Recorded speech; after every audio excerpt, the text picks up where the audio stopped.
नमस्कार, मैं राजेश शर्मा और 7 इंडिया न्यूज में आपका स्वागत है।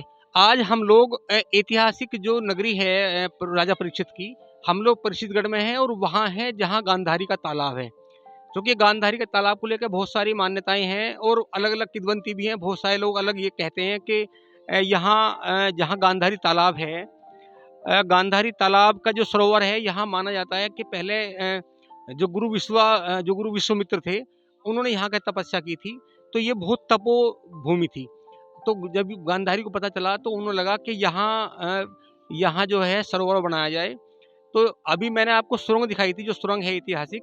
ये बताया गया है कि हस्तिनापुर से और यहाँ तक लगभग 15 किलोमीटर लंबी ये सुरंग थी। इससे गांधारी यहाँ स्नान करने के लिए आती थी और ये पूरा सरोवर था, उसमें कुआँ था। इस कुएँ को अब तो वर्तमान में पर्यटक स्थल के रूप में इसका विस्तार कर दिया गया। लेकिन हमारे बीच रोहेला साहब हैं, जो आप लगातार यहाँ से पूरे आप सोशल काम भी करते हैं और इन्होंने बहुत सारी मांग उठाई कि इसे पर्यटक स्थल घोषित किया जाए। हालांकि सरकार ने किया भी है इनके प्रयास से। हम लोग जहाँ बैठे हैं, यहाँ पीछे गांधारी का फोटो है और गांधारी की पट्टी है। ये भी बताया गया कि जब महाभारत का युद्ध अंतिम दौर पर था, तो ये बताया, गांधारी ने कहा दुर्योधन से कि अगर तुम नग्न अवस्था में और वहाँ सरोवर में स्नान करके मेरे पास आ जाओगे तो तुम्हारा शरीर वज्र का हो जाएगा। क्योंकि जो भीम ने प्रतिज्ञा की थी उनको जंगा तोड़ने की, कि फिर ये जंगा भी आपकी जो है ये फिर इतनी प्रभावशाली होगी कि गदा का प्रभाव नहीं होगा, तुम्हारा सारा शरीर वज्र का हो जाएगा। तो पीछे ये फोटो भी लगा हुआ है, गांधारी का पट्टी बंधी हुई है। तो हम रोहेला जी से बात करते हैं इसके बारे में। रोहेला जी, ये चूँकि बहुत सारे लोग कहते हैं कि यही किला था और किले से ये सुरंग थी किले की। कुछ लोग ये कहते हैं कि हस्तिनापुर से सुरंग आई है। तो क्योंकि आप तो लगातार लड़ाई लड़ रहे हैं इसकी, गांधारी को लेकर, आपने इस पर बहुत काम भी किया है, तो एक बार आप दर्शकों को बताओगे। ये सब सौंदर्यकरण की वजह से है। यहाँ सौंदर्यकरण का प्रयास जारी है और यहाँ जो स्थान है ये गार्गी ऋषि का आश्रम था रामायण काल में। गार्गी ऋषि विश्वामित्र जी की पुत्री थी, तो यहाँ इसके अंदर बैठ के यहाँ चारों तरफ यज्ञ होता था और बहुत दूर दूर से ऋषि मुनि और जो है शिक्षार्थी या शिक्षा करने आते थे। तो महाभारत काल में गांधारी ने इसके महत्व को समझा कि इतना प्राचीन स्थल है, तो वो यहाँ हस्तिनापुर से पूजा करने आते थे। ये शिवालय परशुराम जी ने स्थापित किया, जो इस मंदिर में है। हाँ, जो पुराने वाला है तो वो परशुराम जी ने स्थापित किया था जी। इस मंदिर में शिवालय है और इस क्षेत्र में 5 शिवालय परशुराम जी के द्वारा स्थापित है। तो ये बड़ा प्राचीन स्थल है। तो माता गांधारी ने सोचा कि क्यों ना इसको एक जो है सरोवर का निर्माण कराया जाए। तो क्योंकि यहाँ जब इतने यज्ञ हुए हैं तो सच में कुछ ना कुछ तो शक्ति इसमें होगी। तो धीरे धीरे उन्होंने इसका सौंदर्यीकरण कराया और इसको सरोवर बना दिया। इसमें कहा जाता है कि 68 तीर्थों का जल मंगाया गया था और उस जल के अंदर जो भी स्नान करता था वो लोग बहुत स्वस्थ रहते थे।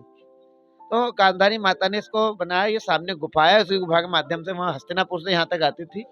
अब आप सोच रहे होंगे, आपके मन में भी सवाल आ रहा होगा कि इतनी दूर स्नान करने की क्या जरूरत थी, क्यों यहाँ पूजा करनी थी?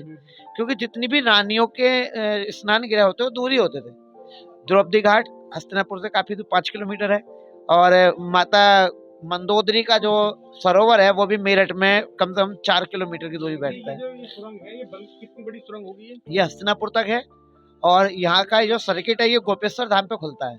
यहाँ से गोपेश्वर धाम से ही मेन सर्किट होता है। तो यहाँ 5 मुख्य गुफाएं हैं, उनके अलग अलग द्वार हैं। तो ये एक गंधारी सरोवर आता है, संगरी से आश्रम आता है, कात्यायनी देवी मंदिर आता है। जितने प्राचीन स्थल है सब पे अलग अलग गुफाएं हैं। ये माता गांधारी का मेन स्थान था और अंत में 2 वर्णन महाभारत के यहाँ मिलते भी हैं कि जब गांधारी को कृष्ण जी ने दुर्योधन से कहा कि अगर तू अपनी शरीर को वज्र के समान बनाना चाहता है तो तू जो है अपनी माता के साथ चला जाए, अगर वो पट्टी खोल दे तो तेरा शरीर वज्र के समान हो जाएगा। वो सामने वही स्थान है जहाँ इस समय प्रतिमा लगी है। जी, वो इसी स्थान पर थे। गांधारी माता युद्ध के अंत के समय में यही थी और उसके बाद भी यही रही। तो ये एक महत्वपूर्ण स्थान है। भगवान कृष्ण जब यहाँ आए तो 2 कदम के वृक्ष पे अपनी पहचान उन्होंने छोड़ी है। एक कदम ये रहा, 2 कदम यहाँ मौजूद हैं। ये भगवान श्री कृष्ण की विशेष पहचान भी है। और यहाँ जो दूसरा शिवालय है, युधिष्ठिर जी ने जब राज्याभिषेक हुआ उसके बाद दूसरा शिवलिंग तब लगाया गया था। ये तो कौरव पांडव के नाम से प्रसिद्ध है, जो उनके जमाने का कौरव पांडव के नाम से। तो यहाँ द्रौपदी स्नान के लिए आती थी गंधारी यहाँ स्नान करने के लिए आती थी हस्तिनापुर से। हस्तिनापुर किस रास्ते को? नीचे सुरंग है जिसके यहाँ से जो है सामने जो कोई सुरंग है, सुरंग से रिश्ते है। तो यहाँ किला था एक, हाँ जी, मतलब हो सकता है कि किले से आती हो निकल के हाँ जी।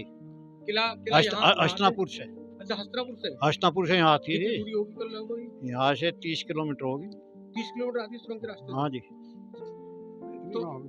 तो गांधारी किसका, आप बताओ कि ये पर्यटन स्थल है, इसके जी। विकास के लिए सरकार ने क्या क्या काम किया? नहीं काम तो क्या अब लेकिन फिर बस थोड़ा सा यही से हुआ है फिलहाल।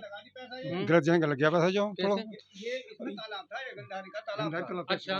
तो तालाब जो है इन्होंने तालाब को खत्म करवाया, इसका मॉडिफाई करवाने के चक्कर में है। अच्छा पहले है तालाब था तालाब पहले। इस तरह की पैड़ी थी जिस तरह की वे पुरानी बनी हुई है, हम्म, इस तरह की पैड़ी थी जिस तरह की वे है, अच्छा अच्छा अच्छा। और उस तरह की वे बुर्जी बन रही है, चारों तरफ ये कुएं बन रहे हैं, ये सब प्राचीन धरोहर है। तो अब इसका जैसे उन्होंने विकास करा, तो विकास क्या करा, ये जो है आप देख रहे हो कैसी स्थिति हो रही है इसकी। अच्छा इन्होंने जो है जैसे मोडिफाई करे हैं ना, नए तालाब जो सरकार गांवों में तालाब विकसित कर रही है, उस तरह से इसे तालाब बनाने की कोशिश करेगी, ना कि गंधारी जो हमारी पुरानी धरोहर है उसे जो है नहीं रखा गया यहाँ तो पे। यहाँ क्या यहाँ कोई किला था राजा परीक्षित का? हाँ, परीक्षित का ऊपर किला था, अच्छा पुराना किला परीक्षित के नाम से परीक्षित गढ़। मतलब यहाँ परीक्षित रहते थे या कभी कभी आते थे? नहीं, कभी कभी आते होंगे। हस्तिनापुर? हाँ, हस्तिनापुर तो राजधानी हस्तिनापुर थी, अच्छा अच्छा। राजधानी तो तो यहाँ इससे जुड़े हुए और कितने ऐसे स्थल हैं जो महाभारतकालीन हैं? महाभारतकालीन तो यहाँ एक पांडेश्वर मंदिर है, अच्छा। यहाँ गुफा, हम्म, और जो है एक श्रृंग ऋषि आश्रम है, वो जो है जो परीक्षित से जुड़ा हुआ है। वो गोपेश्वर मंदिर की क्या मान्यता है? गोपेश्वर मंदिर की मानता है कि जब संधि के लिए वे जो है कृष्ण भगवान आए थे संधि के लिए हस्तिनापुर, उसके जो है दुर्योधन के पास, तो यहाँ पे एक रात उन्होंने विश्राम किया था, तो उन्होंने यहाँ पे शिवलिंग की स्थापना करी। वो आज भी है गोपेश्वर मंदिर। गांधारी तालाब महाभारत कालीन प्राचीन स्थल है जी। यह गांधारी नहाने आया करती थी हस्तिनापुर से, ऐसा मानना है पुराने बुजुर्गों का। हाँ जी जी।